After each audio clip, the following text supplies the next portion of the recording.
내 이름은 미겔. 평범한 직물장인이었던 나는 자네가 미겔인가? 네, 제가 미겔입니다만 어느 날 갑자기 지옥에 떨어지게 된다. 잡아! 저놈이 신을 모독했다! 갑자기 그게 무슨... 으악! 신성모독이라는 터무니없는 죄명으로 종교 재판을 받게 된 것이다. 어째서 이런 일이? 라는 생각을 하고 있는데 네 녀석이 성녀님을 모독했다는 밀고가 들어왔다. 아무래도 평소 날 마뜩지 않게 생각하던 주민 중 누군가가 분풀이로 거짓 고발을 한 것 같았다. 나는 성녀를 모독하는 언동은 일체 한 적이 없다. 그건 거짓말입니다. 전 성녀님을 모독한 적이 없어요. 이건 누군가가 날 함정에 빠뜨린 거라고. 그렇게 필사적으로 항변했다. 하지만 그런 내 항변은 공허한 외침이었을 뿐. 어디서 거짓말을! 죄를 인정해라! 온몸에 살이 찢어질 정도로 무자비한 채찍질이 이어졌다. 한 번 이단으로 고발당하면 사지 멀쩡하게 돌아갈 수는 없는 법. 빨리 죄를 인정해! 살아남기 위해 내가 할 수 있는 건 계속해서 무죄를 주장하는 것. 난 그런 죄를 짓지 않았다! 아직도 그런 소리! 그리고 이 가혹한 신문을 견디는 것뿐이었다. 죄를 인정하지 않는 나에게 화가 난 신문관은 저 녀석을 묶어! 네? 벽에 고정되도록 내 손과 발을 구속했다. 그 벽에는 이미 누군가의 검붉은 피가 짙게 배어 있었다. 고문관을 불러! 고양이의 손톱을 써야겠다! 이미 내 몸은 너덜너덜한 상태였지만 마음마저 굽힌 상태는 아니었다. 난 절대 내가 지은 적도 없는 죄를 인정하는 짓 따위 할 수 없었다. 하지만 그런 내 각오는... 고문관님 모시고 왔습니다.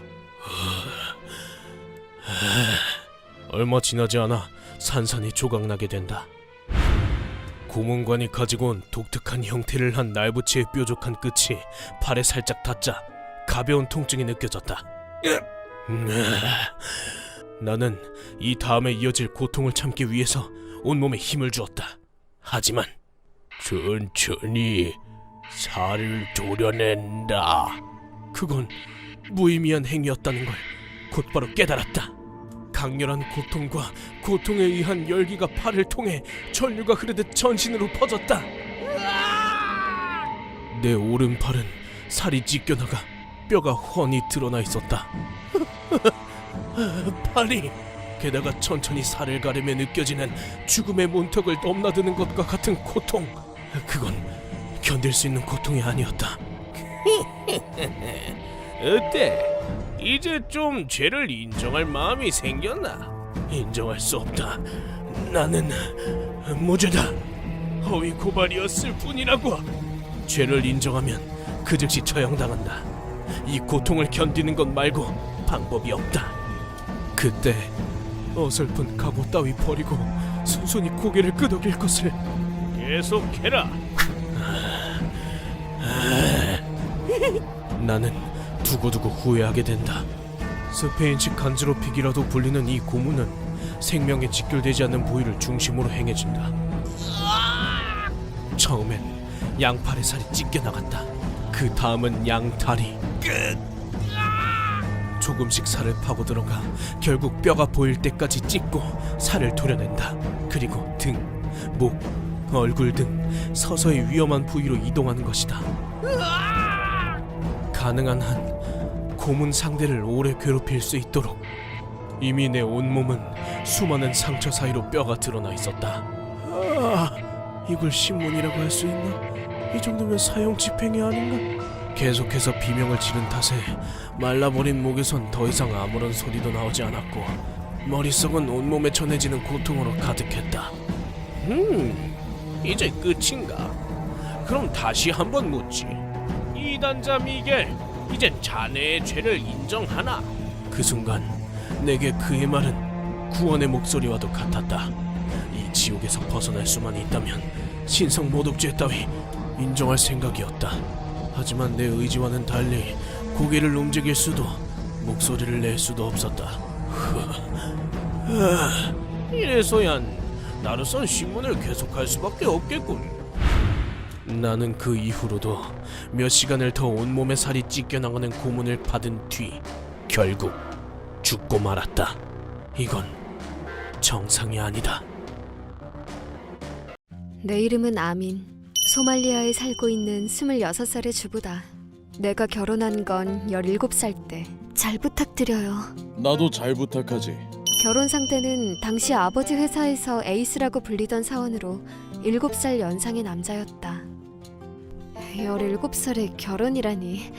다른 나라 사람들이 들으면 빠르다고 놀랄지도 모르지만 잘됐다. 늦기 전에 받아주는 사람이 있어서. 그렇죠. 우리나라에서는 여성은 일찍 결혼해서 가정을 이루는 게 최대 행복으로 여겨진다. 그리고 내가 첫 번째 아이를 낳은 것 또한 17살 때. 축하드려요. 건강한 왕자님이네요. 다행이다. 다른 나라에서도 그렇겠지만 대를 이을 아들 한 명만 낳는다면 며느리로서의 지위는 굳건해진다. 여보, 저 또 아이가 들어섰어요. 아, 그래? 이번엔 딸아이였으면 좋겠군. 아버지와 남편이 하는 사업도 순조롭게 진행되어 그저 행복한 나날들이 이어졌다.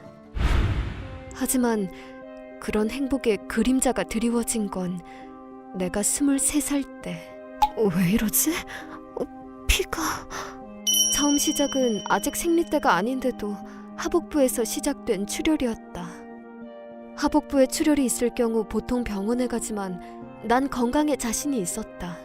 괜히 오버했다가 별일 아니면 부끄러우니까 확실해지면 얘기하자. 그래서 일단 조금 더 상황을 지켜보기로 했다. 며칠 지나자 출혈은 자연스럽게 멈췄고 역시 별일 아니었네. 나는 그대로 이 일을 잊어버렸다.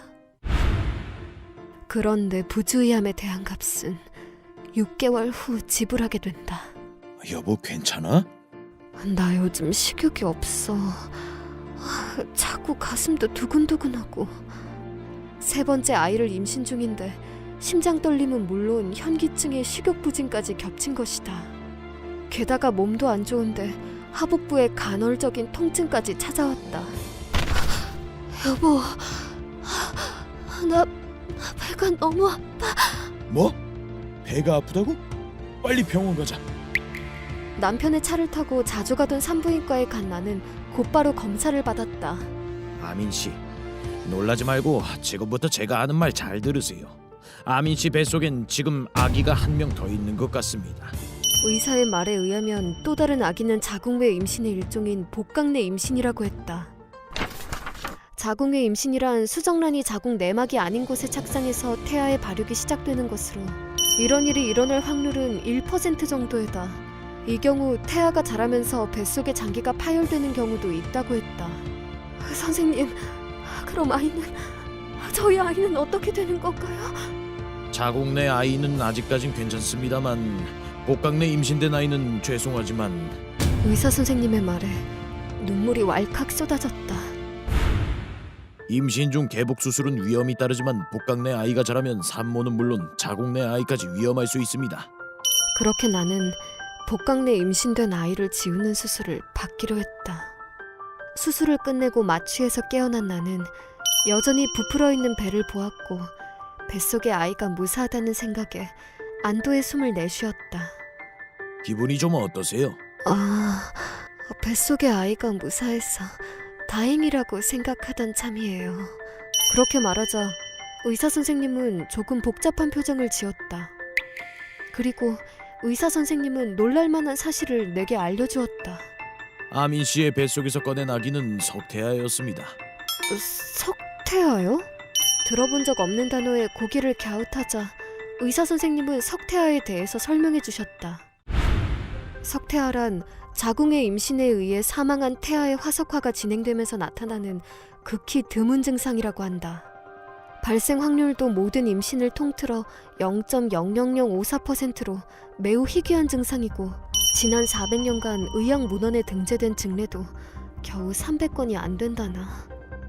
그래서 사망한 태아를 조사해보니 태아는 5년 전부터 아민 씨의 뱃속에 있었던 것 같습니다. 네? 5년 전이라면 둘째를 낳은 직후였다. 임신 증상도 전혀 없었는데. 과거 증례를 보면 태아가 모체에 장기간 머무는 건 그리 희귀한 케이스는 아니라고 한다. 개 중엔 15년이 지나도록 산모가 임신 사실을 모르고 있었던 케이스도 있으니까요. 그렇군요. 정말 인체의 신비란. 그 후 나는 의사 선생님께 부탁해서 뱃속에서 끄집어낸 아이와 대면했다. 엄마가 몰라줘서 미안해. 이 아이도 우리 아이니까 잘 묻어주자. 그로부터 1년 뒤 나는 무사히 셋째를 출산했다. 엄마 또 왔어. 그동안 잘 지내고 있었지? 그리고 그동안 나는 정기적으로 죽은 아이의 산소를 찾아오고 있다.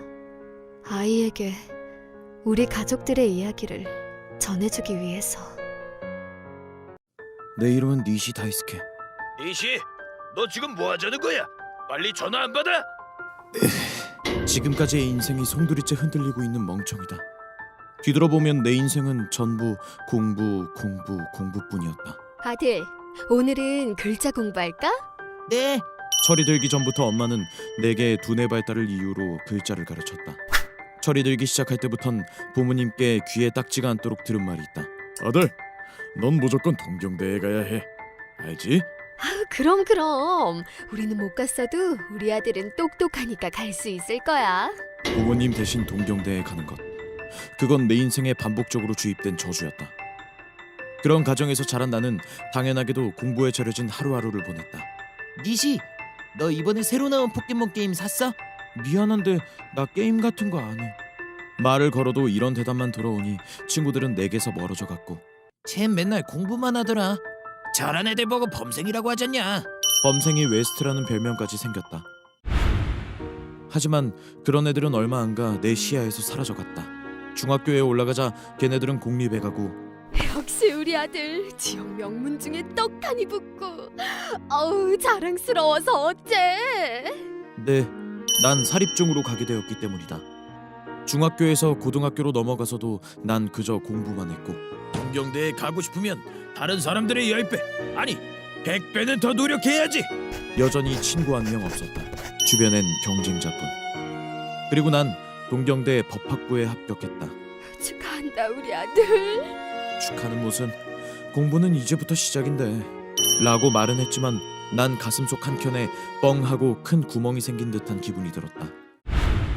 지금까지의 인생은 동경대 합격을 위한 것이었다. 법학부에 들어오긴 했는데 난 여기서 도대체 뭘 배우고 싶었던 걸까? 합격 후 목적지를 잃은 난 앞으로는 무엇을 해야 할지 알 수 없었다. 내 대학 생활은 정말 따분했다. 니시, 넌 동아리 어디 들어갈 거야? 글쎄, 난 딱히 들어갈 생각이 없어서 내가 무엇을 하고 싶은지도 몰랐고 어떻게 해야 친구를 만들 수 있는지도 몰랐다. 하지만 난 무사히 동경대를 졸업했고, 잘 부탁드립니다. 자네한테 거는 기대가 크네. 대형은행에 취업하기까지 했다. 은행이라고 하면 머리 깨나 쓴다는 사람들만 가는 곳이다. 그런 곳에 입사하게 된 나는 내가 잘하는 분야에서 열심히 일하며 평생을 보장받았어야만 했다.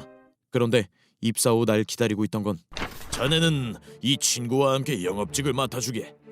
영업이요? 너무나 뜻밖의 지령이었다. 사람들이 보험에 가입하도록 권유하는 일이지. 나중에 지금보다 더 높은 자리에 올라갔을 때 현장 일을 모르면 지시도 할 수 없지 않겠나? 알겠습니다. 그의 말이 이해는 됐지만 난 내심 불안한 마음을 지울 수 없었다. 그리고 그 불안은 보란듯이 적중했다. 신입이라고 했나? 난 자네가 무슨 말을 하는 건지 하나도 모르겠네. 좀 똑바로 설명할 수는 없나? 죄송합니다. 주요 고객에게 발음은 물론 상품 설명에 대한 지적까지 받은 것이다. 그래도 어찌저찌 계약은 따왔지만, 동경대 출신인 자네가 어디 지방대 나온 여사원하고 성과가 같다는 게 말이나 되나? 죄송합니다. 날 기다리고 있는 건 과장의 잔소리였다. 과장님은 상사가 부하를 괴롭힌다는 말이 안 나오도록 최대한 돌려 날 비난했다. 지금까지 공부밖에 하지 않은 탓에 난 말주변이 없었다. 니시씨 동경대 나왔다고 하지 않았어? 동경대도 별거 없네.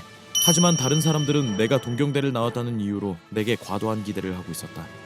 거기서 날 벼랑으로 몰아세운 건 선배의 괴롭힘이었다. 아니 넌 할 줄 아는 게 공부밖에 없냐? 머리만 좋으면 뭐해? 아무것도 못하는데. 죄송합니다. 작은 실수에도 몇 시간이고 잔소리를 들어야 했다. 소문에 의하면 선배는 와세다 출신이라고 한다. 에이, 저 녀석 마음에 안 들어. 할 줄 아는 것도 없으면서 동경대 나왔다고 우쭐대긴. 야, 그래도 좀 살살 해라. 그러다 직장 내 괴롭힘으로 신고당할라. 그런 선배에게 동경대 출신이라는 내 학력은 눈엣 가시였던 것이다. 맞지 않는 일과 과도한 기대, 그리고 계속되는 비난. 에이, 저 녀석 동경대 나와선 할 줄 아는 것도 없어. 내 마음은 조금씩 무너져갔다. 동경대 졸업이라는 타이틀은 아무런 쓸모가 없었다. 결국 난 회사 근처만 가도 거부 반응이 와 구토를 하는 지경에 이르렀다. 처음엔 몸이 아픈 거라고 둘러댔지만 회사 가기 싫다. 어느 순간부터 난 회사에 연락조차 하지 않게 되었다. 그 후 은행에서 전화가 왔을 땐 부모님이 대신 받으신 듯했다. 아들, 회사엔 너 일 그만둔다고 말해뒀어. 난 그렇게 자발적 퇴사 처리됐고 은행에 더 이상 가지 않게 되었다. 이렇게 혼자 있으니 여러 가지 생각이 스쳐간다. 그때 선배의 말은 틀린 말 하나 없었다. 지금의 내 모습을 보면 알 수 있었다. 그렇다면 지금까지 오로지 공부만 해온 내 인생은 도대체 뭐였던 걸까? 동경대 따위 가지 말걸. 입안에 맴도는 건 후회의 말뿐. 답을 찾을 수가 없다. 내 이름은 브레아 레이니. 유대계 이탈리아인으로 과거 이승에 존재했던 지옥을 직접 본 남자다. 1941년 이탈리아의 토리노 대학을 소속으로 졸업한 나는 과학자로서의 길을 걸을 예정이었다. 나치 독일의 손에 모두 죽고 말 거야. 동포들을 이렇게 죽게 놔둘 수는 없어. 하지만 나치의 유대인 박해를 그냥 두고 볼 수 없었던 나는 나치에 대항하는 레지스탕스에 참가했다. 나치에 저항하길 2년째 되던 어느 날, 브레야! 도망쳐! 녀석들이 이곳을 알아버렸어! 뭐? 갑작스럽게 나에게도 파멸의 때가 찾아왔다. 우린 필사적으로 그들의 추격을 피하려고 했지만 귀찮은 쥐새끼들의 리더 얼굴을 드디어 보는군. 이럴 수가! 그들의 소나귀에서 도망치는 건 불가능했다. 그들에게 붙잡힌 우린 극심한 고문을 받았고. 빨리 말 안 해? 너희 조직원은 몇 명이야? 다 어디에 숨어 있는 거냐고? 분하지만 알고 있는 모든 정보를 실토해야 했다. 그렇게 모든 정보를 털린 다음 쓸모없게 된 내가 보내진 곳은, 기쁜 소식을 하나 알려주지. 네가 갈 곳이 정해졌다. 갈 곳? 그래, 아우슈비츠라는 곳이지. 그 악명 높은 포로 수용소였다. 그렇게 나는 아우슈비츠로 옮겨지게 되었다. 우린 다 죽게 될 거야. 주님, 제발 우리 아이만이라도 살려주세요. 엄마, 나 배고파. 지옥으로 가는 사일의 여정 또한 녹록지 않았는데, 수많은 사람과 함께 가축용 화물 차량에 실려 앉지도 못하고 콩나물 시루 마냥 가는 내내 서 있어야 했다. 이건 인간이 할 수 있는 일이 아니야. 게다가 휴식은 물론 식량 배급이 있을 리 만무했고. 이대로 굶어 죽겠어. 아, 냄새! 누가 바지에 지린 거야? 우린 생리 현상마저 선자리에서 처리해야 했다. 결국 차 안에서 노인과 아이들은 견디지 못하고 죽어갔다. 그렇게 해서 도착한 곳은 아우슈비츠의 세면장이었다. 이 녀석들이 이번에 새로 들어온 녀석들인가? 냄새 한번 지독하군. 죽고 싶지 않으면 가리지 마! 너희 같은 돼지 새끼들에게 부끄러움이란 사치다. 발가벗겨진 우리는 그곳 담당자들의 분평을 받아 각기 다른 곳으로 보내졌다. 난 모노비츠 제3강제 수용소에 들어가게 됐는데, 네 녀석은 지금부터 52번이다. 52번 이외의 이름으로 부르는 건 용납하지 않는다. 그곳에서 제사는 물론 이름까지 빼앗긴 채 달랑 줄무늬 셔츠 한 장과 바지 한 장만이 주어졌다. 수용소에는 선임 유대인이 있었고, 지옥에 온 걸 환영하네. 여기에선 어떤 일을 하게 되나요? 합성 고무 공장에서 강제 노동을 하게 되지. 그의 말을 들어보니 공장의 소유자는 독일의 이겐 파르벤이라는 회사라는 것 같았다. 다음 날부터 시작된 강제 노동은 가혹하기는 했지만 그럭저럭 견딜만 했다. 이 정도라면 살아서 나갈 수 있을지도 몰라. 잘하면 탈주도 가능할지도. 하지만 나는 얼마 지나지 않아 그 생각이 얼마나 어리석은 생각인지 알게 된다. 제3수용소에 들어온 지 일주일 정도 지났을 무렵 나는 소름 돋는 소문을 듣게 되었다. 그 얘기 들었어?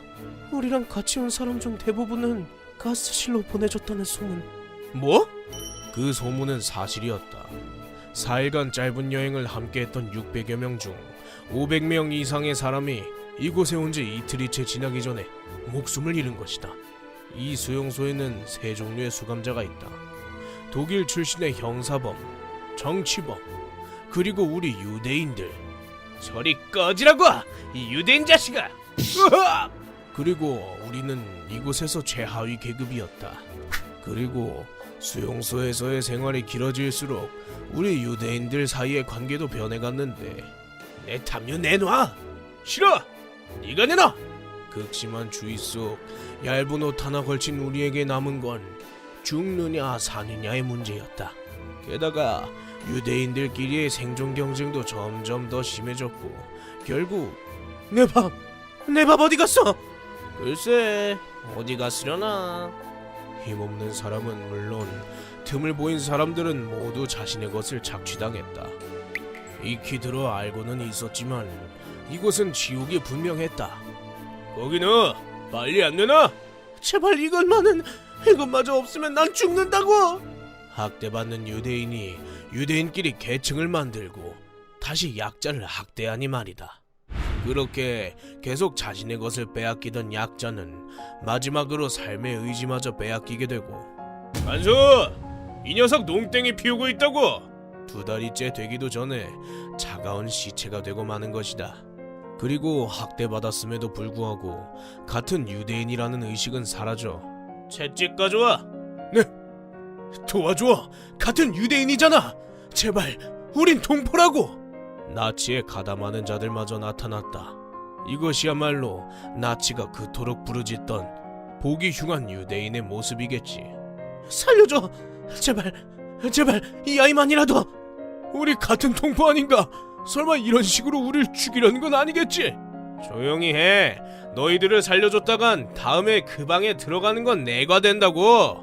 거기 너 시체 옮길 땐 지팡이 손잡이 부분에 목에 걸면 돼. 그런 짓을 해도 괜찮을까요? 이미 죽었는데 뭔들 못해. 그렇게 망설이다간 너도 이 꼴 나는 거야. 그들은 자신들이 경멸하던 나치의 모습으로 변해갔다. 하지만 내게 그들을 욕할 자격은 없다. 미안하지만 그 셔츠 살 수 있을까? 빵 2조각 넘겨. 이 지옥에서 살아가기 위해서는 누구라도 인간성 따위 버리지 않으면 안 됐으니까. 그렇게 많은 동포가 죽어가는 중 나는 인간성과 존엄성을 대가로 살아남았다. 다들 수고 많으셨습니다. 곧 풀려나실 겁니다. 나치는 더 이상 존재하지 않습니다. 그리고 수용소에 들어온 지 2년이 조금 지났을 때 나는 살아서 이곳을 나가게 된 몇 안 되는 사람 중 한 명이 될 수 있었다. 난 수용소에서의 경험이나 그곳에서 본 인간 군상을 기록으로 남겼다. 우리를 웃으며 박해한 나치, 그리고 동포 중에서도 약자를 밟고 일어선 이들이 있었다. 그 처참함을 세계에 알리기 위해서, 인류가 같은 실수를 반복하지 않게 하기 위해서 말이다. 내 이름은 요슈메. 대만에서 신부로 있다. 이곳은 과거 대만 경제의 한 축을 담당한 탄광 중 한 곳으로. 이것도 그때와는 많이 달라졌군. 내가 평생을 바쳐 갚지 않으면 안 되는 죄를 저지른 장소이기도 하다. 그로부터 벌써 40년에 가까운 세월이 흘렀지만 지금도 그때의 기억이 선명하다. 오래 기다리게 해서 미안하다. 이제야 올 수 있었어. 그 끔찍한 사고와 숨막힐 듯 자결하는 지옥 속에 있었던 그때가 1984년. 당시에 난 대만에서 가장 큰 규모의 해산 광산에서 일하고 있었다. 아이고 삭신이야. 아이 주인장, 여기 소주 한 잔 주시오. 네, 갑니다. 당시에 나는 지금과 같은 신앙심 따위는 전혀 없었기 때문에 그저 번 돈은 술과 노름에 낭비하는 어리석은 광부였다. 하지만 광부란 꽤나 수입이 잡잘했기 때문에 에쎄, 오늘은 나의 날이로구나. 아이, 또 너냐? 그런 생활을 해도 결코 지갑 사정이 나빠지는 일은 없었다. 그땐 그런 오늘만 산다는 식의 삶이 너무 즐거워서 깨닫지 못했다. 걔 괜찮은 시계잖아. 그 큰 돈은 말 그대로 내 목숨을 담보로 하고 있었다는 것을. 그리고 운명의 순간은 자비 없이 찾아왔다. 무슨 소리지? 같은 해 6월 20일, 죽어도 잊지 못할 지옥은 요란한 폭발음과 함께 시작됐다. 입구 부근에서 발생한 폭발 사고. 그 원인은 아직까지도 밝혀지지 않았다. 방금 그 소리는 뭐야? 입구 쪽에서 뭔가 사고가 있었나 봐. 그 당시 갱내에서 작업하고 있던 광부는 대략 30명. 삶의 모습은 그저 형편없기만 한 광부들이지만 동료의만큼은 강했기에 현장에서 사고가 발생했다! 다들 모이라고 해! 빠져나온 사람들부터 구한다! 다들 차례차례 탄광 안으로 뛰어들어왔다. 하지만 그게 실책이었다. 도리! 막판이다! 입구 쪽은 이미 틀렸어! 다들 안으로 들어가!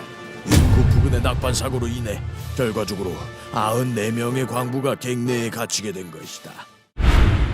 낙반에 의해 밖에서부터 들어오는 빛이 차단된 갱내는 까만 어둠으로 물들었고, 누구? 불 피울 만한 거 없어? 아무것도 안 보여. 지금은 안 돼. 이 안에 가스가 차 있을지도 몰라. 우린 더듬더듬 손으로 벽을 짚으며 출구를 찾으려고 했다. 그렇게 낙반 사고 현장까지 도착했지만 이럴 수가. 그곳은 돌이 산처럼 쌓여 바퀴벌레 한 마리 들어올 틈도 보이지 않았다. 이렇게 된 이상 우린 구조대가 오기를 기다릴 수밖에 없었지만, 야, 무슨 이상한 냄새 안 나? 운명은 그마저도 허락하지 않았다. 내 예상대로 이미 현장엔 일산화탄소는 물론 유독가스가 가득했던 것이다. 가스다! 다들 얼굴을 최대한 지면 가까이 낮춰! 유독가스가 가연성 메탄가스라고 판단한 나는 가스를 조금이라도 덜 들이마시기 위한 지시를 내렸다. 하지만 가스에 이어 탄광에 갇혀 도움만을 기다리고 있는 우리를 힘들게 한 건 더위였다. 아이 젠장, 숨막히는 더위로군. 그러게, 이 상태면 탈수로 먼저 죽겠어. 누구 물 가지고 있는 사람 없어? 폭발의 영향인지 지열 때문인지 갱내의 온도는 30도씨가 넘는 것만 같았다. 이 상황에서 더위의 무서운 점은 귀중한 수분이 땀으로 배출되어 버린다는 점. 배출된 땀이라도 다시. 난 내 소변과 땀을 모아 마신 덕분에 괜찮았지만 동료들은 탈수로 차례차례 쓰러져 갔다. 그렇게 살아남으려 발버둥치는 내게 희망이 되어준 건 문자반이 빛나는 손목시계였다. 여기에 갇힌 지 24시간. 이 시계가 있어 정확한 시간을 몰랐다면 난 미쳐버렸을지도 몰라. 힘든 순간엔 시간도 느리게 흐르는 법. 겨우겨우 정신을 붙잡고 있던 나였지만 3일째가 되자 극심한 공복이 찾아왔다. 쥐라도 좋으니까 뭐라도 먹고 싶다. 미칠 것 같은 공복감. 하지만 이곳엔 불 한 포기도 그 흔한 벌레조차도 없었다.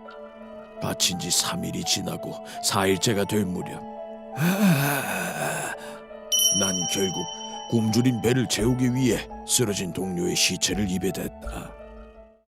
사람을, 그것도 그간 생사고락을 함께한 동료를 내가 구역질이 멈추지 않았다. 하지만 그런 감정보다 굶주림과 생존 본능이 앞섰다. 그리고 손목시계의 바늘이 7일차를 가리킨 순간, 생존자다! 생존자가 있다! 뭐? 누가 들 것 좀 가지고 와! 나는 갱도에 갇힌 94명 중에서 유일하게 살아서 그곳에 나갈 수 있었다. 사망자 93명, 생존자는 단 1명이었다.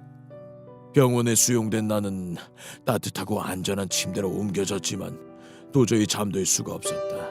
잘도 우리를 먹었겠다. 갚아. 네 인생을 걸고 우리를 먹은 죄를 갚아라. 게다가 현장 검증으로 내 만행이 드러난 탓에. 하지만 살아남기 위해선 어쩔 수 없는 선택이었다고 생각합니다. 무슨 말씀을? 어떤 상황에서든 그런 짓은 용납되지 않습니다. 사람들로부터 극심한 비난을 받았다. 그 후로 나는 내 죄를 갚기 위해서 신의 사도가 되기로 한 것이다. 신은 언제나 여러분과 함께 계십니다. 그리고 대만의 각지를 돌며 지금까지 하늘의 가르침을 전하며 살아왔다. 그로부터 이미 오랜 세월이 흘러 유족들도 날 용서해 주었지만 내가 듣고 싶었던 말은 따로 있었다. 너희는 날 용서해 줄 수 있겠니? 내 작은 속삭임에 대답은 돌아오지 않았다. 그저 공허하게 바람만 흩어질 뿐이었다. 내 이름은 히라타 코타. 카바레 클럽에서 웨이터로 일하고 있다. 어릴 땐 사소한 이유로 엇나가다 고등학교마저 중퇴한 어중이 떠중이었다. 또 잔소리. 그렇게 학교 잘린 자식이 부끄러우면 내가 나가주면 될 거 아냐?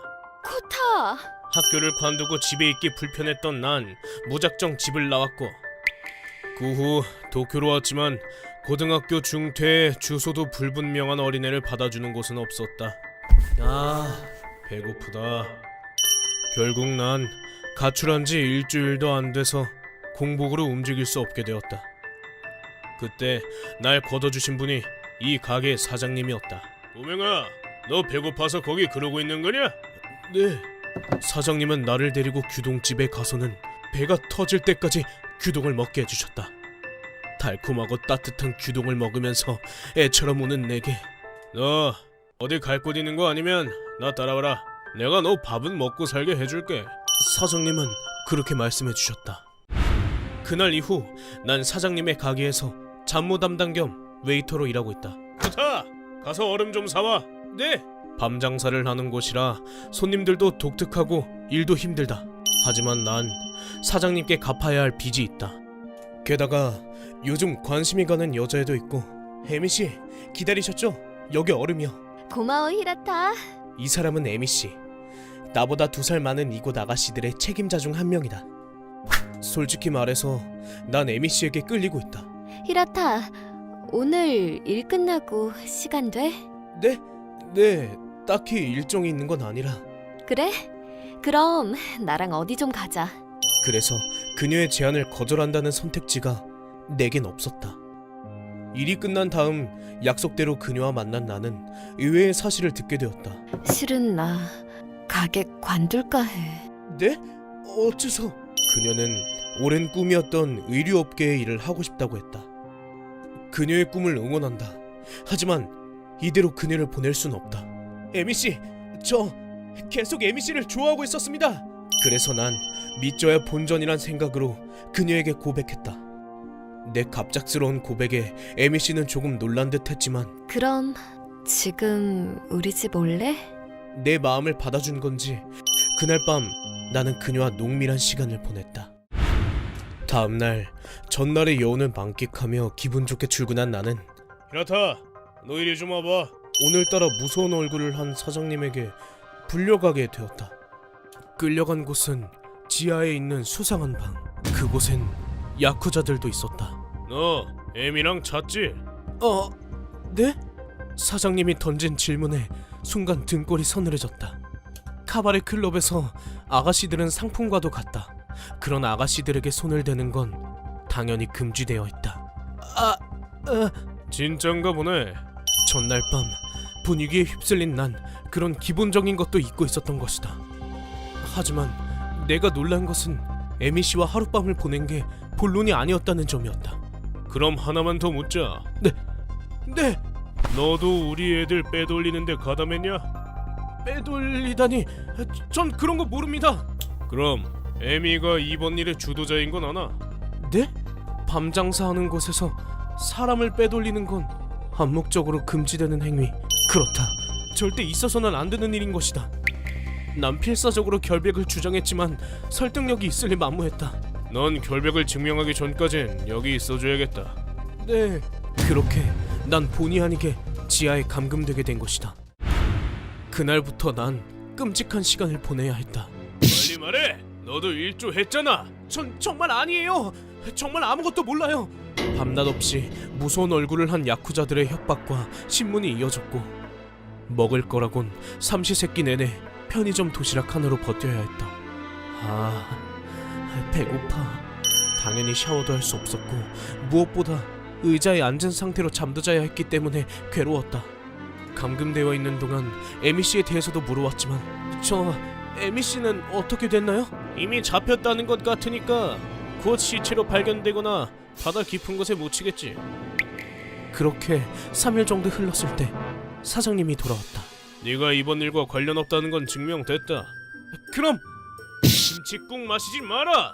네가 금기를 어겼다는 사실은 변함없으니까. 그렇게 말하며 사장님은 품에서 종이 한 장을 꺼냈다. 그 내용을 읽은 난 온몸에 피가 가시는 느낌이 들었다. 벌금 200만 엔? 게다가 하루 15시간 노동을 휴일 없이 2년간 해야 한다니. 그것만 지키면 이번 일은 눈 감아준다는데 저리라도 해야지. 어이없는 계약 내용에도 난 반박할 용기가 나지 않았다. 그렇게 나는 다시 그곳에서 일하게 되었지만 급여는 하루 5,000엔. 그렇게 일하고 5만 엔이라니 핸드폰 요금 내면 남는 것도 없겠네. 심지어 그 돈에서 이자까지 뺏어가는 바람에 기숙사가 없었다면 집세도 못 낼 판이었다. 가오카리만큼의 노동의 대가가 겨우 이거라니. 엄마, 더는 못해. 노예 같은 생활에 신음하는 내게 그 누가 손가락질할 수 있을까?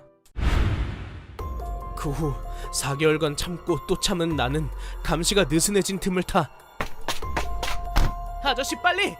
아무데나 최대한 먼 곳으로 가주세요. 네. 택시를 타고 도망쳤다. 그로부터 몇 달, 나는 사장님의 눈을 피해 이름 모를 마을에 조용히 숨어 살고 있다. 젠장, 어쩌다 이렇게 된 거야. 난 그저 좋아하던 사람한테 고백한 것뿐인데. 사업 다득이라고는 해도 한순간 연심을 품은 대가치고는 너무 가혹하다. 내 이름은 사타케 히로우미. 어디서나 볼 수 있는 평범한 회사원이다. 지금까지 타고난 아군으로 어찌저찌 살아남은 나지만 어딜 봐도 나무랑 풀밖에 없잖아. 아이 젠장. 여긴 도대체 어디인 거야? 이번엔 정말 죽을지도 모른다. 왜냐하면 난 지금 친구 후지타와 함께 깊은 산속에 조난당했기 때문이다. 후지타! 핸드폰 신호는 아직도 안 잡히는 거야? 서비스 불가 지역이라고 떠. 사건의 발단은 3일 전으로 거슬러 올라간다. 산이 생각보다 높은데 괜찮은 거야? 걱정 마. 내가 이래봬도 베테랑 등산가거든. 모처럼 긴 연휴를 맞아 후지타와 애년에 있는 산을 재배하러 갔다. 예정대로라면 여유롭게 등산하고도 남을 시간이었지만 으악! 사타케, 괜찮아? 전날 내린 비로 산길이 미끄러워져 정상에 도착했을 땐 이미 해가 지고 있었다. 우린 서둘러 산에 내려오려고 했지만 이미 해가 지고 있어 주변을 살필 여유가 없었고. 사타케, 여기서 길이 끊어졌어. 어떡하지? 우리 등산로를 벗어난 것 같아. 결국 산속에서 길을 잃고 만 것이다. 왔던 길로 돌아가려고 했지만 그 길마저 찾을 수 없었다. 올라올 땐 분명 강은 없었는데. 젠장, 여긴 도대체 어디야? 사타케, 이 시점에서 이미 난 반쯤 정신이 나가 있었다. 걷고 또 걸어도 길은 찾을 수 없었고 강을 따라서 밑으로 내려가다 보면 분명 길이 있을 거야. 잠깐, 거긴 절벽 아니야? 조난당했다는 것을 인정할 수밖에 없었다. 주변은 온통 짙은 어둠과 끝없이 이어진 풀숲뿐. 게다가 벌레까지 날아들었다. 누구야? 그리고 풀숲 어딘가 어둠 속에서 느껴지는 시선은 집요하게 쫓아왔다. 헤매고 헤매다 결국 날은 밝아왔고. 사타케, 괜찮아? 그런 우리 앞에 생각지도 못한 장애물이 등장했다. 그건 바로 공복. 어제 점심부터 아무것도 먹지 못했다. 어떡하지? 하나 배가 고파서 더는 못 걷겠어. 먹을 만한 게 전혀 없는데. 당일치기로 온 여행이라 우리 둘 다 가지고 온 게 없었다. 그때 근처 나무 밑에서 표고버섯과 비슷하게 생긴 버섯을 발견했다. 신봤다. 불에 구우니까 먹을 만한데. 그래? 열성이 정도 나눠 먹은 우리는 다시 걷기 시작했다. 배가 불러서인지 발걸음은 가벼웠지만. 사타케, 왜 그래? 잘 알지도 못하는 버섯을 입에 댄 지 몇 시간이 지나자 후폭풍이 찾아왔다. 아무래도 조금 전에 먹은 버섯은 식용버섯이 아니었던 것 같다. 후지타, 미안해. 난 괜찮으니까 걱정하지 마. 결국 난 몸 상태가 더욱 안 좋아졌고 다시 해가 지고 말았다. 배가 고파서 미치겠어. 뭐라도 안 먹으면 분명 죽을 거야. 쓰다. 사타케, 너 지금 괴식헌터 같아. 닭각시나방, 애벌레의 거미까지 흙맛이 났다. 그렇게 한참을 헤맸지만 공복과 피로, 동물 우는 소리에 자지 못해 수면 부족까지. 누가 날 불렀어? 잡아당기지 마. 하지 말라니까. 길을 잃은 지 5일쯤 되자 난 환각은 물론 환청에 시달리게 되었다. 심신이 한계에 다다랐을 때 엎친 데 덮친 격으로 또 다른 비극이 날 기다리고 있었다. 후지타, 어디 있는 거야? 8일째 되는 날 아침, 함께 온 후지타가 호련히 모습을 감춘 것이다. 후지타를 찾아 돌아다니던 난 비틀거리다 절벽 아래로 떨어지고 말았다.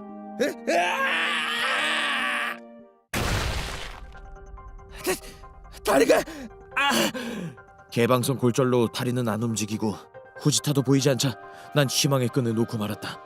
나는 무리야. 그때 가방에서 무언가가 굴러떨어졌다. 뭐야? 핸드폰이잖아. 계속 전파를 잡지 못해 전원을 꺼뒀던 핸드폰이었다. 그냥 저대로 둬버릴까라고도 생각했지만 어차피 죽을 거 마지막으로 치해와 찍은 사진이라도 보고 죽자 라는 마음으로 전원을 켰다. 그런데 전파가 잡히잖아. 어느새 핸드폰이 신호를 잡은 것이었다. 하늘은 날 버리지 않았구나. 이렇게 기쁜 일이. 그러니까 이럴 땐 침착하자. 침착해. 그래, 경찰서에 전화해야지. 네, 경찰서입니다. T산에 조단을 당했습니다. 이름과 전화번호 부탁드립니다. 지금 위치 확인 중이니 끊지 마세요. 살았다. 난 살았어. 그 순간 긴장이 풀린 난 그대로 기절하고 말았다. 눈을 떴을 땐 병원이었고 날 괴롭히던 몸의 통증도 거의 다 나아 있었다. 정신이 드셔서 다행입니다. 탈수 증상이 심해서 정말 죽을 뻔하셨어요. 죄송합니다. 제가 길을 잃는 바람에. 맞다. 후지타는 찾으셨나요? 저랑 같이 있었는데 물론 중간에 놓치긴 했지만. 나 때문에 이런 일을 당하게 된 후지타가 마음에 걸렸던 내 질문에 생각지도 못한 대답이 돌아왔다. 후지타 씨요? 조난당한 건 사타케시 한 분뿐이었습니다. 그럴 리가요. 분명 한 명 더 있었을 텐데 저랑 같이 산에 올랐습니다. 글쎄요. 발자국도 사타케시 것밖에 없었고 등산객 목록에도 후지타라는 이름은 없었습니다. 이게 어떻게 된 거지? 난 혼란스러웠다. 사타케시?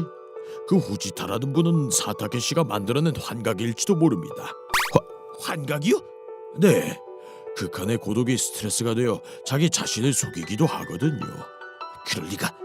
난 곧바로 핸드폰 이력을 찾아봤다. 분명 몇 번이고 후지타와 대화를 나눴으니까. 하지만 마치 도깨비의 홀리기라도 한 듯 후지타의 흔적은 찾아볼 수 없었다. 만약 진짜 후지타라는 분이 존재했다면 그분과의 기억이 선명하게 떠오를 겁니다. 그 말을 듣고 깨달았다. 생각하면 할수록 그와의 기억은 흐려져만 간 것이다. 언제부터 친구였지? 어떻게 생겼었더라? 어라, 기억이. 그로부터 며칠 후 난 퇴원했고 통원하면서 재활치료를 받기로 했다. 아직도 믿기지 않는다. 누군가의 음모인 건 아닐까 하는 생각마저 든다. 후지타, 너 정말 존재하지 않았던 거야? 그 어떤 추억도 떠올릴 수 없는 친구. 내 질문에 답은 돌아오지 않았다. 정말 이상한 일이다. 내 이름은 하림. 그럼 갔다 올게. 조심해서 다녀와요, 여보. 행복한 가정에서 부족함 없이 살고 있는 보통의 인도 사람이다. 하지만 그런 당연한 생활에 나는 위화감을 느끼고 있었다. 뭘까? 이 공허한 느낌은 도대체 나는 정말 이대로 괜찮은 걸까? 자본주의에 빠져 소비 사회로 변해가고 있던 인도. 돈 때문에 일하고 돈을 써야만 살 수 있는 그런 인생에 강렬한 위화감을 느끼고 있었던 것이다. 경건한 힌두교이기도 했던 나는 오랜 시간 고민한 끝에 여보, 나 중요한 할 말이 있어. 중요한 할 말? 결국 한 가지 결심을 했다. 나 출가하려고 해. 뭐? 사두가 되어 수행의 길을 걷고 싶어. 여보, 진심으로 하는 말 아니지? 사두란 힌두교의 고행승을 의미한다. 속세의 욕망을 버리고 깨달음을 얻기 위해 모든 것을 포기하고 엄격한 수행에 정진하는 자. 사두가 된다니. 일은 어떻게 하려고 그래? 그만둘 생각이야. 그럼 우리 아이는? 미안해. 난 이미 결심했어. 사두가 되기로 결심한 나는 말 그대로 모든 것을 버렸다. 잘 있어. 속세의 사람들이여. 일을 그만두고 집을 버리고 사랑하는 가족까지 버린 것이다. 하지만 이것도 전부 깨달음을 얻기 위한 것. 나로 인해 희생해야 했던 이들을 위해서라도 난 반드시 해탈의 경지에 이르겠어. 흐르는 눈물과 함께 속세에 대한 미련은 전부 버려버리는 거야. 사두의 생활은 홈리스의 그것과 비슷했다. 편히 몸 누일 곳 하나 없이 유랑하는 처지인 것이다. 오늘은 여기서 자야겠다. 고행승에겐 이런 힘든 생활조차 수행의 일부. 수행하는 방법은 사람마다 다른데 계속 앞구르기를 하는 고행인 건가? 역시 선인의 지혜. 명상은 물론 금욕 또는 단식 등 다들 각자 개발한 방법으로 수행을 한다. 특히나 고행의 방법은 더 다양한데 몇 년이나 한 발로 서 있는 사람도 있는가 하면 기둥 위에서만 생활하는 사람도 있다. 나도 빨리 나만의 고행 방법을 찾을 수 있으면 좋을 텐데. 어쨌든 바로 수행 계시다. 욕망이여 사라져라. 마음속의 흔들림이여 사라져라. 성욕, 무력, 삶에 대한 집착, 모든 것으로부터 해방되어 해탈하는 거야. 하지만 그 순간 가족들의 모습이 머릿속을 스쳐 지나갔다. 둘 다 잘 지내고 있을까? 허락만 해준다면 잠시라도 존이 만나고 싶다. 그런 생각을 하고 만 것이다. 그 사실을 깨달은 순간 나는 경악했다. 이럴 수가! 도대체 내가 무슨 생각을!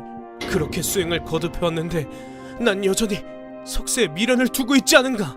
맹렬히 반성한 나는 나 자신에게 새로운 고행을 부여했다. 그게 바로 이 오른팔을 들고 내리지 않는 고행! 하늘을 향해 뻗은 주먹은 속세와의 결별의 증거. 나 하림! 두 번 다시 오른팔을 내리지 않겠다! 오른팔과의 영원한 이별, 평범한 생활과의 결별, 이것이 나의 고행의 길이다! 하지만 24시간 정도 팔을 들고 있자 단순히 피곤하다는 감정보다는 아파, 어깨가 무너져 내릴 것 같아. 근육과 혈관이 비명을 지르는 듯한 극심한 고통이 전해져왔다. 영원히 끝나지 않을 피로와 고통. 벌써 3주째. 제발 팔을 내리고 싶어. 몇 번이고 좌절할 뻔했지만 강한 의지로 극복하고 오른팔을 내리지 않았다. 그렇게 고행을 시작한 지 몇 달이 지나자 나는 한 가지 사실을 깨달았다. 오른팔이 더 이상 아프지 않잖아. 어느새 팔의 감각이 사라져 위로 들고 있는 상태가 마치 당연한 것처럼 되어 있었다. 위로 뻗고 있던 팔은 결국 세포가 죽어 굳어갔고 고통은 물론 피로도 느끼지 않게 된 것이었다. 마음에 평안함이 밀려온다. 드디어 경지에 다다른 거야. 깨달음과 함께 기도하는 시간도 늘어났다. 그로부터 40년의 세월이 더 흘렀고 나는 고행을 시작한 날로부터 단 하루도 수행을 게을리하지 않았고 오른팔도 한 번 내린 적이 없다. 근육은 위축되어 이미 뼈와 살밖에 남지 않아 이젠 팔이라기보다는 앙상한 가지와 같아졌고 손톱은 제멋대로 길어 썩은 데다 손가락은 쥔 채로 굳어 더 이상 움직이지 않는다. 그렇게 고행의 결과인 나의 팔은 화제가 되었고 수많은 제자가 모여들었다. 하림씨, 제자로 받아주세요. 저도 받아주세요. 좋다. 40년의 고행의 끝에 나는 모든 욕심을 완전히 버릴 수 있었다. 하지만 해탈의 경지에 이르기 위한 수행은 지금부터다. 난 앞으로도 오른팔의 고행을 이어갈 것이다. 내 이름은 쿠로키 마키코. 어디서나 볼 수 있는 아니, 조금은 특별한 사연이 있는 가정주부다. 사실 난 일주일에 3번 업소에서 일하고 있다. 저 왔어요. 오늘은 예약 손님 없어요? 왔어. 오늘은 보자. 예약 한 건 있다. 물론 남편도 이 사실을 알고 있다. 그럼요. 그렇게 전달하겠습니다. 마미씨, 예약 손님하고는 호텔에서 합류하면 돼. 네. 호텔 또는 자택 등등 손님이 지정한 장소에 가서 찾아주셔서 감사합니다. 맘이에요. 오, 사진보다 실물이 낫네. 처음 보는 남성과 한 방에서 그것도 1대1로. 처음엔 너무나 무서웠다. 그럼 샤워부터 할까요? 준비하고 올 테니까 잠깐만 기다리세요. 아이, 그럼. 하지만 근 10년의 세월을 지속하다 보니 이젠 나름 익숙해졌달까. 몸을 씻고 성병 예방을 위해 희석시킨 구강세척제로 국부를 소독한 다음 각종 서비스를 제공한다. 오늘 진짜 재밌었어. 다음에 또 불러도 되지? 그럼요. 그럼 저 정말 연락 기다려요. 걸리는 시간은 한 건당 1시간 정도. 오늘 예약은 이게 마지막인가? 꽤나 몸에 부담이 많이 가는 일이지만 그래도 없는 것보다는 낫다. 내가 이 업계에 발을 들인 건 10년 전인 31살 때. 여보, 나 회사 그만두고 카페를 한번 해볼까 해. 뭐? 남편이 갑자기 잘 다니던 회사를 그만두고 자영업에 뛰어든 게 일의 시작이었다. 솔직히 말해서 남편의 말에 불안한 마음이 들었던 건 사실이다. 하지만 그래, 그것도 나쁘지 않은 선택인 것 같네. 그렇지? 우리도 지금보다 더 오래 같이 있을 수 있을 거야. 그의 선택을 존중해주고 싶었다. 그렇게 우린 집에서 조금 거리가 있는 곳에 점포를 빌리게 되었고, 이걸로 이제 나도 사장님 소리 들을 수 있다니 눈물 난다. 그렇게 좋아? 개업을 위해 이것저것 사들이는데 남편 퇴직금의 절반을 사용했다. 하지만 반년도 되지 않아 손님은 떨어져 나가기 시작했고 1년쯤 됐을 땐 어째서 손님이 오지 않는 거지? 여보, 가게엔 파리만 날리게 되었다. 지금 생각하면 당연한 결과였다. 마키코한테는 미안하지만 커피가 엄청 맛있는 것도 아니고 메뉴도 좀 뻔하지 않아? 내 말이 나 같으면 여기 올 바엔 다른 데 가겠다. 아, 정말? 처음 하는 장사에 이렇다 할 무기도 없는 그런 가게가 요즘 같은 시대에 살아남을 방법은 애초에 없었으니까. 모아둔 돈을 다 쏟아부어도 손님의 발길을 끌어올 수는 없었고. 여보, 미안해. 정말 미안해. 아니야. 난 우리의 가정과 남편을 지키기 위해서 업소에서 일하기로 결심했다. 처음 업계에 발을 들였을 땐 모든 게 좋았다. 이렇게나 많이? 이 돈이면 가게도 어떻게 할 수 있을지도 몰라. 고정적으로 찾는 손님이 많지 않아도 매달 50만 엔은 기본적으로 벌 수 있었다. 하지만 그런 좋은 시기도 그리 오래 가진 않았다. 노조미 씨, 다음 주부턴 이쪽 가게로 나가시면 됩니다. 중년 여성 전문? 나이가 들면 들수록 나라고 하는 사람의 상품 가치는 조금씩 떨어져 갔다. 게다가 경기 불황에 더해 줄줄이 새로운 점포들이 들어서면서 손님들이 찾지 않게 되자 오늘도 파리만 날리네. 어쩌지? 어쩌긴 뭘 어째. 업소가 19,000개 이상이란다. 편의점보다 많다는데 별 수 있나. 건 바이 건으로 지급되는 급여는 더욱 낮아지게 되었고 한 달 수입은 예전의 절반 수준인 25만 엔으로 뚝 떨어졌다. 미안해. 오늘도 허탕만 치고 왔네. 괜찮아. 조급해할 필요 없어. 가게는 둘째치고 구직 활동을 하는 남편을 서포트하기에도 조금 부족한 금액.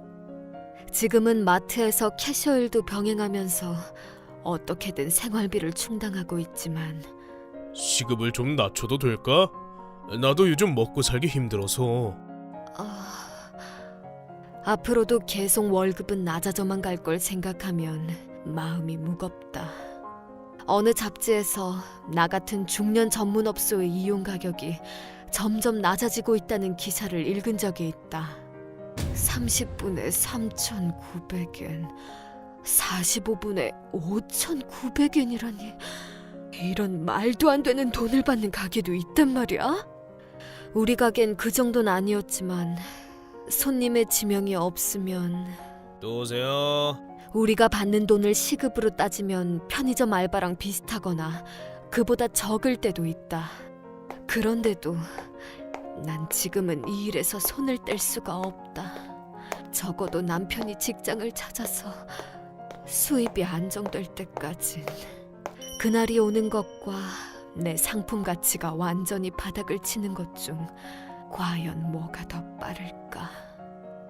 내 이름은 이세 노부이코. 무기징역을 받고 5년째 빵에 처박혀 사는 얼간이다. 내가 여기 온 이유는 사회에서 사람 2명을 죽였기 때문이다. 이 자식이! 출장을 마치고 돌아왔더니 집에 상간남이 있었고 열이 뻗쳐 아내랑 같이 죽여버렸다. 재판 당시 참작의 여지가 있다고 판단돼서 사형은 면했다. 고맙소 선생. 제가 해야 할 일을 한 것뿐인걸요. 그 변호사 양반한텐 고마울 따름이다. 감옥은 일반적으로 사회로부터 격리되어 있다고들 알고 있을 텐데 그 거물 정치인이 체포됐다는 얘기 들었어? 그게 사실인가? 특정 분야에 대한 정보는 이따금씩 들어오곤 한다. 그 분야는 범죄, 형벌과 관련되어 있다. 그리고 다른 소식은 또 들어온 거 없나?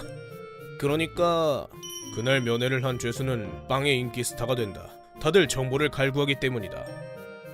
오늘도 빵 동료 중 하나가 면회를 마치고 돌아왔는데 도쿄의 변호사놈들이 또 이상한 얘기를 하는 것 같더군. 무슨 얘긴데? 그놈들 대화를 통해 나도 몇몇 소식을 접하게 됐다.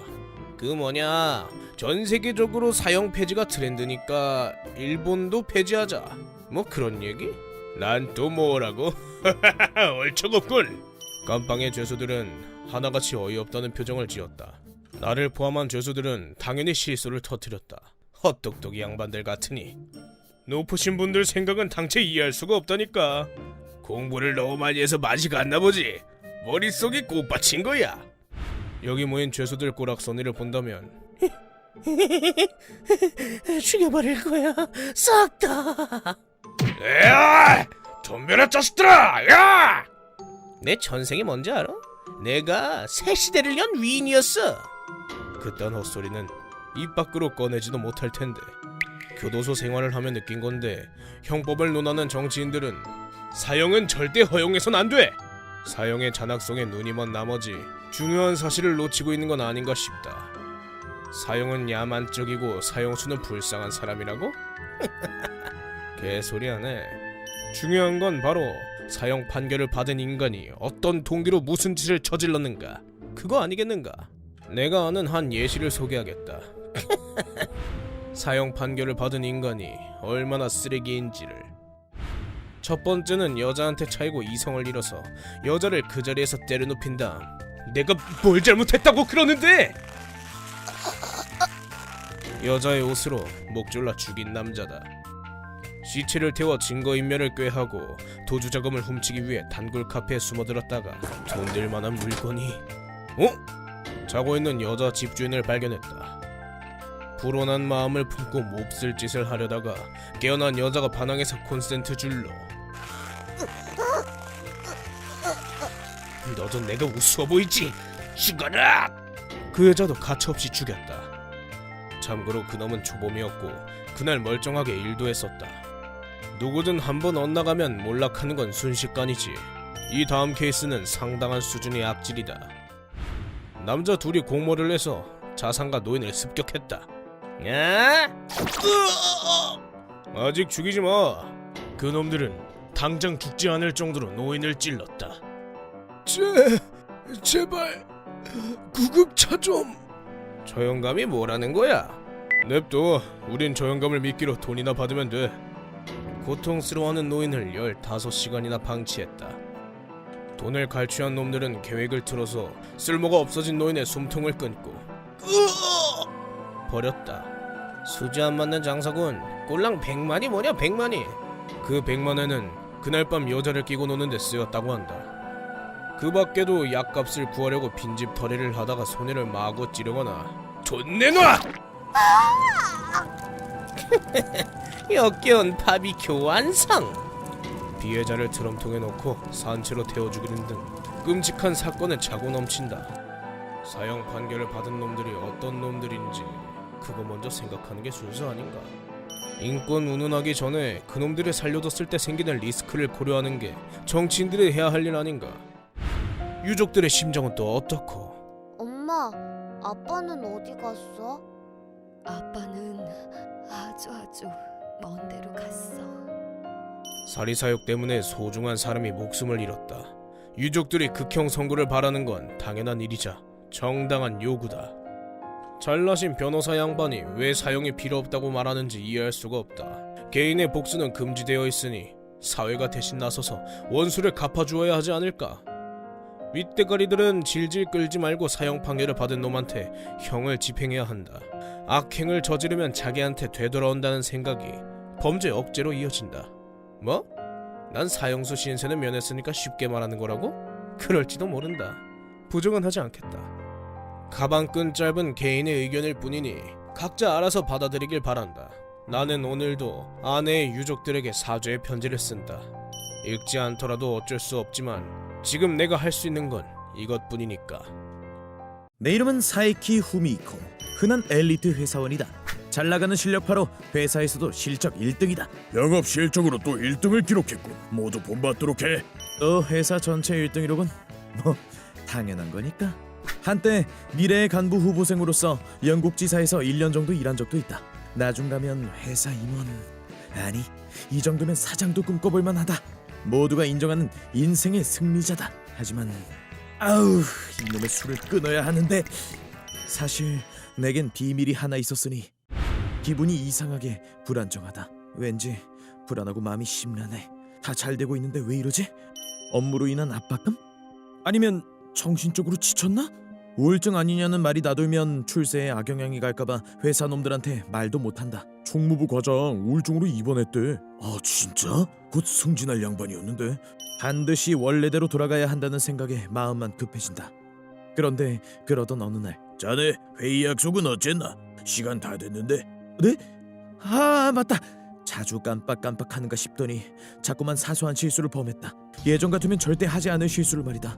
내가 진짜 왜 이러지? 사이키, 또 클레임이 들어왔잖나. 죄송합니다. 요즘 정신을 어디 두고 다니는 거야? 내가 그걸 알면 이러고 있겠냐고. 아무리 생각해도 이상했다. 내게 대체 무슨 일이? 그러던 중에 어떤 가능성을 떠올렸다. 설마 내가 병이 든 건 이건 초록이 치매 증상은 아니겠지? 불안에 떨다가 결국 병원에서 진단을 받았다. 제발 착각이었으면. 내가 치매라니 말도 안 된다고. 한데 정밀 검사가 끝날 기미가 안 보인다. 뭔가 문제가 생긴 게 분명했다. 기나긴 검사가 끝난 뒤 그제야 병명을 알게 됐다. 변종 크로이츠펠트 야코병에 걸리셨습니다. 그게 뭔데요? 치매가 아니라 순간 안심했지만 한 번도 들어본 적 없는 병이다. 굉장히 위험한 병입니다. 현존하는 어떤 병보다도 위험하다고 해도 과언이 아닐 정도입니다. 에이, 과장이 너무 심하시다. 그러자 의사가 깊은 한숨을 내쉬더니 차근차근 설명하기 시작했다.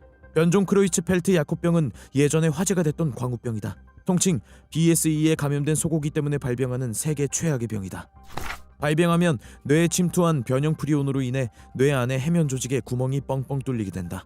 그대로 뇌기능 장애를 일으켜 결과적으로 사망에 이른다.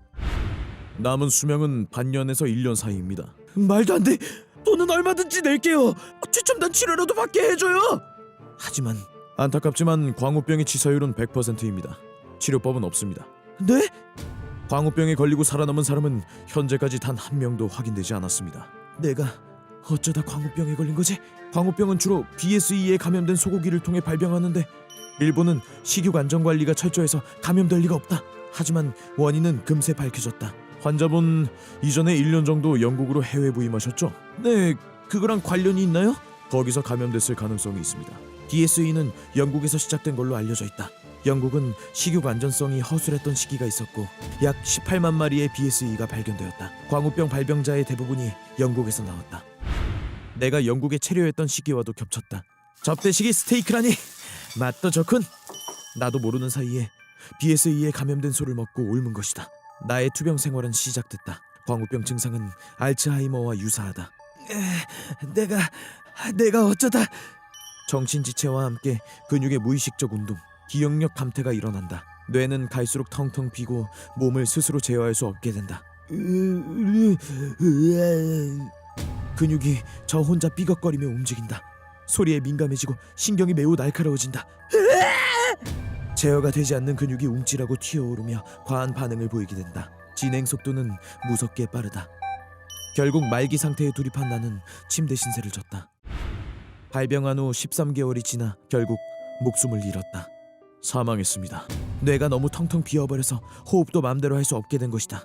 치료법도 진행을 늦출 방법도 전무하다. 치사율 100%라 걸리면 반드시 사망하고 마는 그야말로 세계 최악의 병이다. 현재까지 발병한 횟수는 전 세계에서 250건 정도로 많지는 않지만 광우병의 원인인 DSE가 왜 화제가 되었는지 잘 알았으리라고 생각한다.